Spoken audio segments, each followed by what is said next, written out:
ये लीजिए।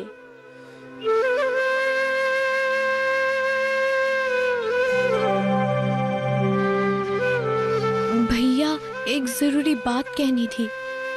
क्या बात है? वो मुझे 5,000 रुपए की सख्त जरूरत थी। 5,000? हाँ भैया, मैं सोच रही थी कि एक कंप्यूटर कोर्स कर लूं और खत्म होने के बाद एक नौकरी मिल जाए तो आपको थोड़ी बहुत मदद कर सकूंगी। हाँ, वो सब तो ठीक है, लेकिन मेरे पास तो इतना रुपए नहीं है। फिर भी कब तक चाहिए? वो 2-3 दिन तक, क्योंकि 18 तारीख को लास्ट डेट है। मेरे ख्याल से अंजलि बिल्कुल ठीक बोल रही है। अगर कंप्यूटर की पढ़ाई करने से अंजलि को नौकरी मिलती है तो उसे ये पढ़ाई जरूर करनी चाहिए।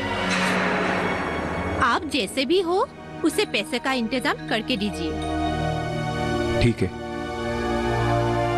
मैं देखता हूँ मैं क्या कर सकता हूँ, लेकिन मुझे लगता नहीं है कि मैं इतने कम समय में इतने सारे पैसों का बंदोबस्त कर पाऊंगा। आप इस तरह से पहले ही निराश हो जाएंगे तो कैसे होगा? आप जैसे भी हो पैसे ढूंढ के तो देखिए। मुझे ज्यादा समझाने की जरूरत नहीं है, मैं जानता हूँ मुझे क्या करना चाहिए। तो भैया, मैं विनीता से मिल के आती हूँ। हाँ जाओ, और सुनो, तुम्हें ज्यादा चिंता करने की जरूरत नहीं है। मैं तुम्हारे लिए जैसे भी हो कुछ ना कुछ करूंगा।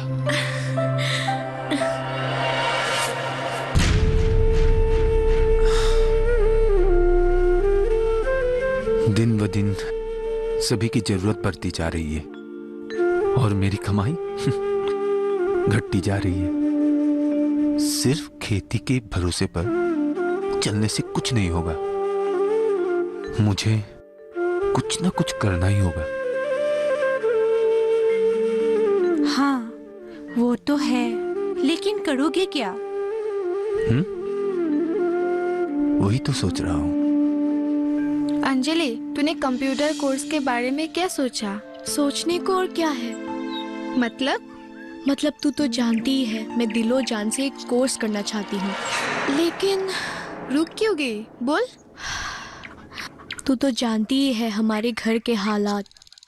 हाँ, मैंने भैया को बोला था कोर्स फीस के बारे में, पर मुझे नहीं लगता कुछ इंतजाम हो पाएगा। हाँ, समय ज्यादा नहीं है और हम लोग करेंगे भी तो क्या करेंगे?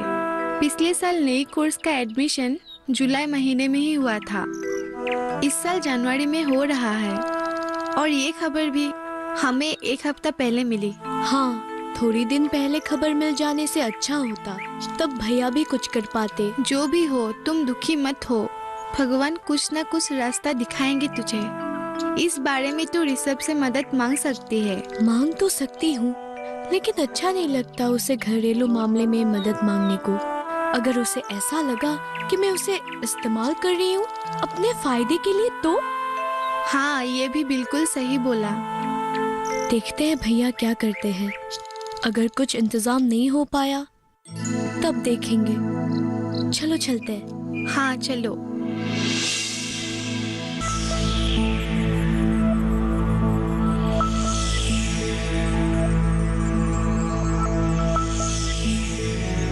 मालिक, मालिक। फिर से तुम्हें पैसा उधार चाहिए? हाँ मालिक, बहुत तकलीफ में हूँ। इस बार ज्यादा नहीं चाहिए, सिर्फ 7,000 रुपए होने से हो जाएगा। 7,000 रुपया क्या तुम्हें कम लगता है? नहीं मालिक, मेरा कहने का ये मतलब नहीं था।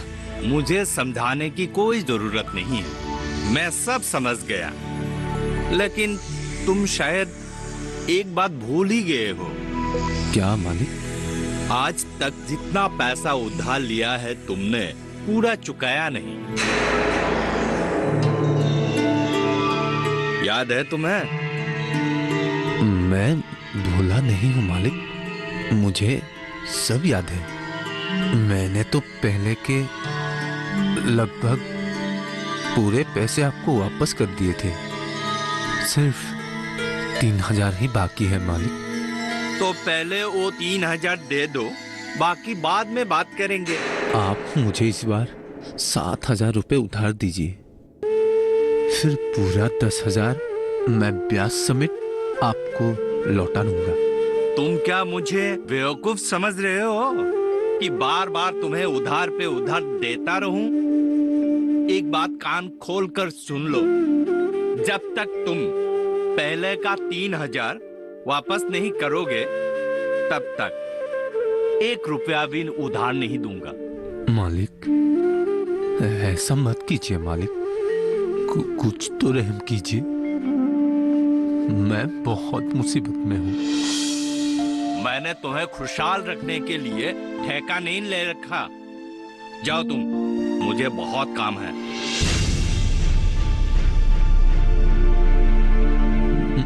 मालिक। अरे बोला ना, जाओ तुम।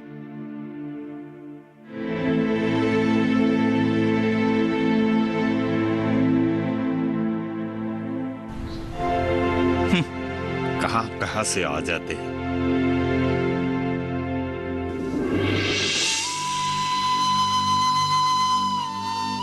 मुझे माफ कर दो अंजलि, मैं तुम्हारे लिए पैसों का बंदोबस्त नहीं कर पाया। मुझसे जो भी हुआ मैंने किया, लेकिन बात बनी नहीं। कोई बात नहीं भैया, मैं कुछ ना कुछ जरूर इंतजाम कर लूंगी। हाँ, मैं भी यही सोच रही थी अंजलि। तुम अपने दोस्तों या सहेलियों से एक बार मदद मांग के देखो। तुम्हारे भैया ने तो हाथ ऊपर ही कर दिए हैं। क्या पता तुम्हारे दोस्त या सहेलियों ने एक बार मदद कर ही दे। हाँ भाभी, इसके अलावा मेरे पास कोई दूसरा रास्ता भी नहीं है।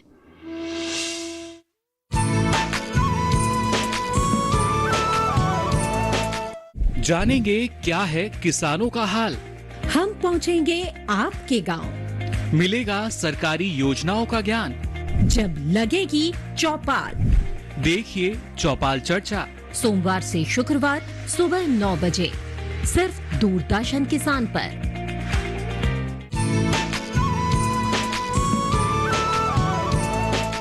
सर, ये रहा प्लॉट 202, सड़क के किनारे सर, फर्स्ट प्लॉट।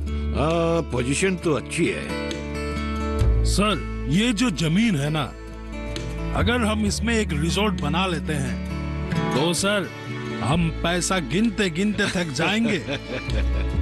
ये सब तो ठीक है, लेकिन ये जमीन किसकी है और वो बिकने के लिए तैयार है कि नहीं, ये सब पता किया? ये सब बातें आप मुझ पर छोड़ दीजिए।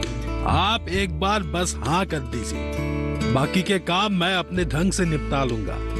वो तो है, लेकिन मैं जमीन को देखे बिना हाँ नहीं कह सकता। ठीक है सर। एक काम करता हूँ, ऋषभ अक्सर रोमारी गांव जाते रहता है, वो आज भी जाएगा। ऐसा ही कुछ कल रात को बोल रहा था। जमीन को देखने के लिए मैं ऋषभ को भेजता हूँ, मैं बाद में जाऊंगा। हाँ सर, ये ठीक रहेगा। बेटा। हाँ पापा। कहाँ जा रहे हो? मैंने आपको बोला था ना, मैं रोमारी गांव जा रहा हूँ। कुछ काम है वहाँ। ठीक है, मेरा भी एक काम करके आना। हाँ पापा बोलिए। तुम्हें एक जमीन का प्लॉट देख के आना है, वहाँ हम एक रिसोर्ट खोलना चाहते हैं। ठीक है पापा, देख लूंगा। ये लीजिए जमीन का मैप, आपको प्लॉट पहचानने में सुविधा होगी। ठीक है पापा, मैं चलता हूँ, नहीं तो मुझे लेट हो जाएगा। ठीक है, जाओ। हाँ।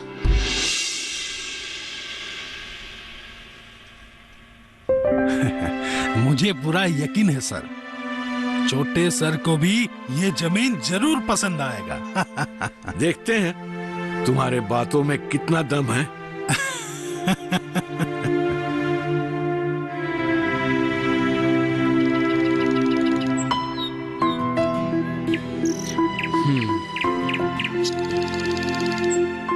ये लो अंजलि, तुम्हारे 5,000 रुपए। मैं अपने आप को बहुत दोषी महसूस कर रही हूँ। क्यों? ऐसे मेरे काम के लिए तुम्हें बार बार पैसे उधार लेकर अच्छा नहीं लग रहा है। इसमें इतने सोचने वाली कौन सी बात है? तुमने जब भी पैसा उधार लिया है, कोई ना कोई अच्छे काम के लिए लिया है, अपने शौक के लिए तो नहीं लिया है ना? वो तो है, तब भी। छोड़ो ना अंजलि ये सब बातों को। और वैसे भी आज तुम्हें मैं ज्यादा वक्त नहीं दे पाऊंगा। क्यों?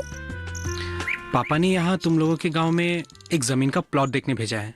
वो भी देखने जाना पड़ेगा। हमारे गांव में? हाँ। लेकिन किस लिए? पापा वहाँ एक रिजॉर्ट खोलना चाहते हैं। अच्छा। अंजलि, आज मुझे लेट हो रहा है, चलो चलते हैं। हाँ चलो चलते हैं। चलो। तो अब बहुत मुसीबत में है।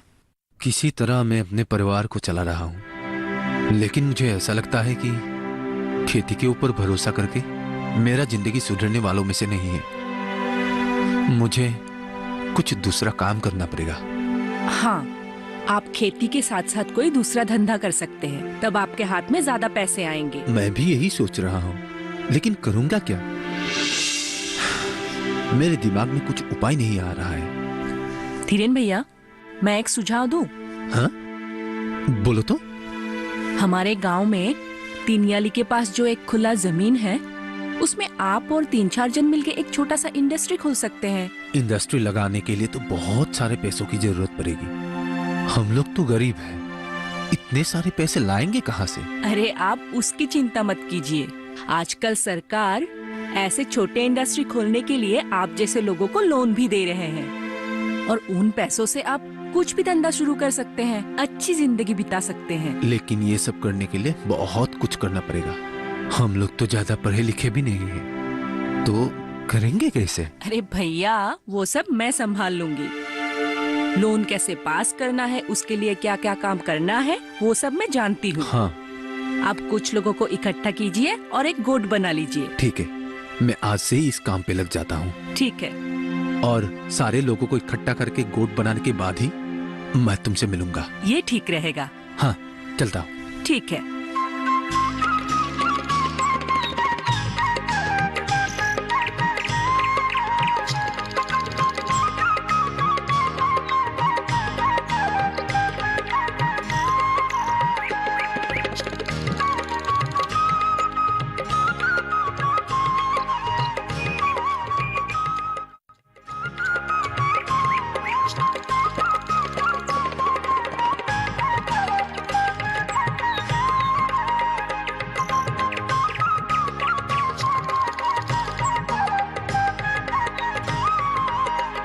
देखिए सर, कितना अच्छा प्लॉट है।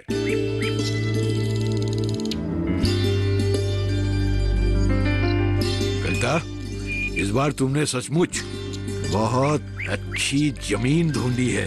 Thank you sir. हाँ पापा, यहाँ पे रिजॉर्ट का बिजनेस बहुत अच्छा चलेगा। हाईवे पास में ही है और लोगों को आने जाने में भी कोई तकलीफ नहीं होगी। जमीन का मालिक कौन है? ये जमीन सिर्फ एक के नाम पर नहीं है, 3 गांव वालों के नाम पर है। आप चिंता मत कीजिए, मैं तीनों को संभाल लूंगा। आप एक बार बस फाइनली हाँ कर दीजिए। ठीक है, बात करो। मैं यही एक रिसोर्ट बनाना चाहता हूँ। और पापा, ये रिजॉर्ट मैं चलाऊंगा, आपको चिंता करने की कोई आवश्यकता नहीं। ये तो और अच्छा होगा। ठीक बोल रहा है। तो फिर चलिए सर, अब हम चलते हैं। हाँ चलो। चलिए।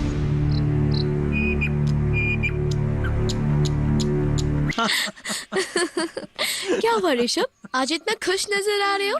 अंजलि, आज मैं तुम्हें एक खुशखबरी देने वाला हूँ। खुशखबरी? हाँ, मैंने तुम्हें उस दिन कहा था ना, पापा यहाँ एक रिजॉर्ट खोलना चाहते हैं और उसके लिए मुझे जमीन देखने बोले थे। हाँ, बोला तो था।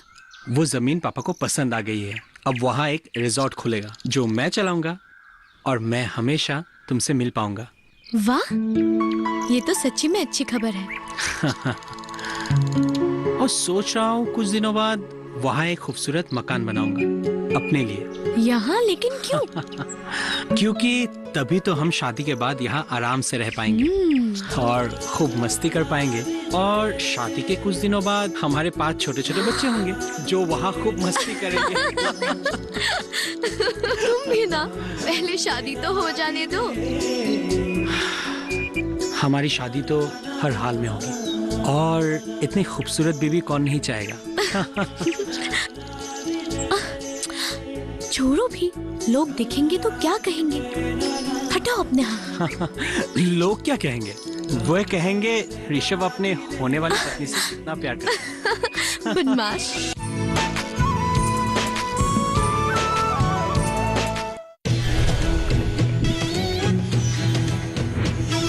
पशुओं की सुरक्षा का पहरेदार, माटी का लान जन धन का रक्षक, अपना पशु चिकित्सक। रविवार शाम 6:30 बजे सिर्फ डीडी किसान पर।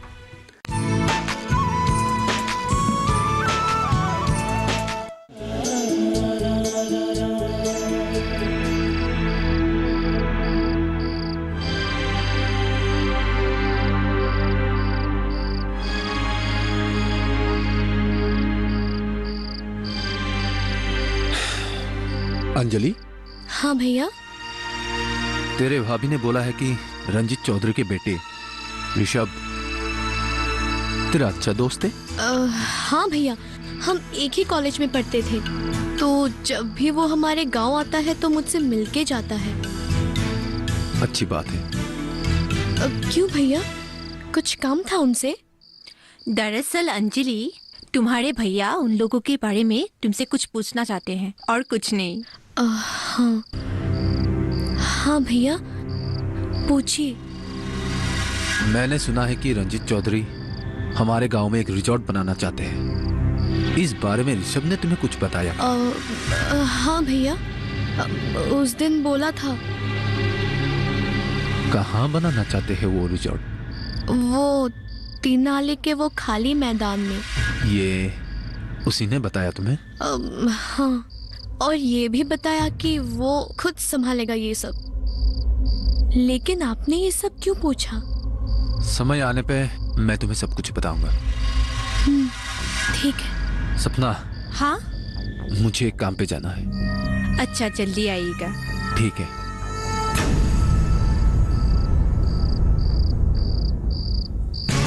भाभी, भैया ने ये सब क्यों पूछा? मुझे क्या पता, कुछ सामाजिक कारण से ही पूछा होगा।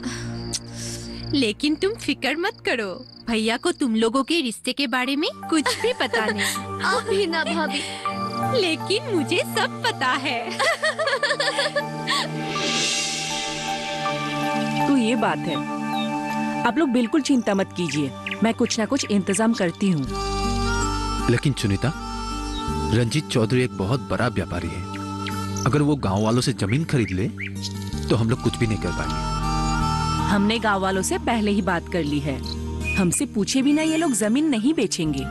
अगर रंजीत चौधरी ने पैसों की लालच देकर जमीन खरीद भी ली तो हमें हार नहीं मानना चाहिए। हाँ, हम बीडीओ मैम के पास जाएंगे और जाके ये जो रिजॉर्ट बनाने का काम है वो रुक पाएंगे।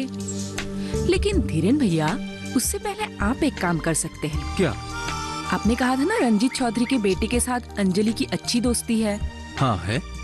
तो फिर आप अंजलि से बोल के उनको समझाने के लिए बोलिए, और मान गए तो ठीक है, नहीं माने तो फिर हम भी दूसरा रास्ता अपना लेंगे।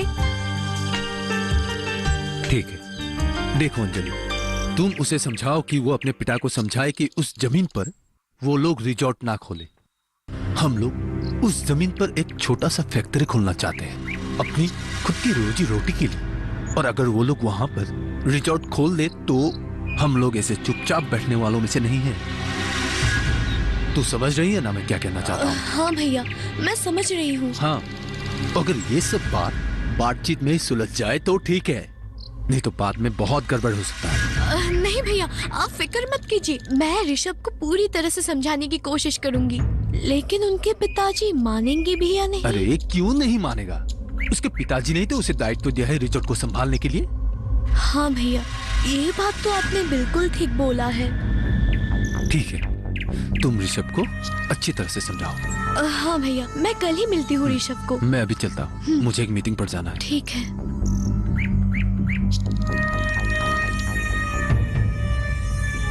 अब मैं ऋषभ को कैसे समझाऊंगी और उसके पिताजी को? मैंने तुम्हारे कहने पर ही अंजलि को कहा था कि ऋषभ को समझाओ, और जब अंजलि ने ऋषभ को समझाने लगा तो उल्टा ऋषभ ने ही अंजलि को डांटना शुरू कर दिया। अरे उसका कहना है कि उसने जमीन गांव वालों से खरीदा है और इस जमीन पर सिर्फ उसका ही हक है। इसका मतलब मेरा शक सही निकला। रंजीत चौधरी ने पैसों के बलबूते पर जमीन के कागजात अपने नाम करवा लिया।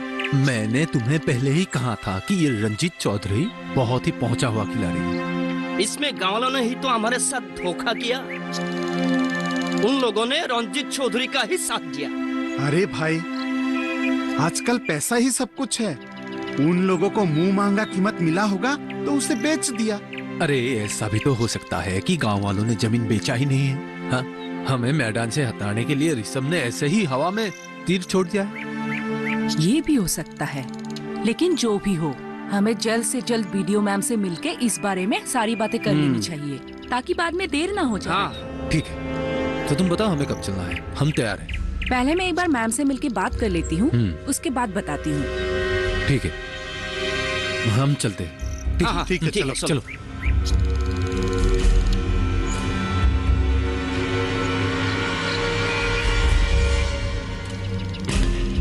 तू इतना परेशान मत हो अंजलि, सब ठीक हो जाएगा। मैं कैसे परेशान ना हूँ विनीता। मुझे लगता है ऋषभ और भैया के बीच बहुत ही जल्दी कुछ घटना घटने वाला है। अगर ये सच हुआ तो हमारे रिश्ते का क्या होगा? हमारी शादी कभी नहीं हो पाएगी। देखो, जन्म मृत्यु और विवाह भगवान पर है। भगवान जो भी करेंगे अच्छे ही करेंगे। पर मैं अपने आँखों के सामने कैसे ये रिश्ता टूटा हुआ देखूं? कैसे मैं चुप बैठूं? लेकिन अब तू चाह कर भी कुछ नहीं कर पाएगी, है कि नहीं? हाँ, वो तो है। अब सब उन्हीं के सहारे है। तू इतना चिंतित मत हो, थोड़ा रिलैक्स हो जा। तो क्या कर लोगे तुम लोग? और सुनिए, कानूनी तौर पर ये जमीन हमारी है, इसमें किसी का कोई अधिकार नहीं है। अंजलि, तुम खामखा चिंता कर रहे हो। अरे तुम्हारे भैया मान जाएंगे। अगर नहीं माने तो? अरे मानेंगे। ओ, पापा, अंजलि के खिलाफ एक गलत शब्द भी मत बोलिए, नहीं तो मैं भूल जाऊंगा कि आप मेरे पापा हो। अच्छा, तो अब हालत ऐसी हो गई है। अरे धीरेन भैया, आप लोगों ने तो कमाल कर दिया। क्यों? आप ही लोगों के वजह से हमें एक पक्की सड़क मिल गई।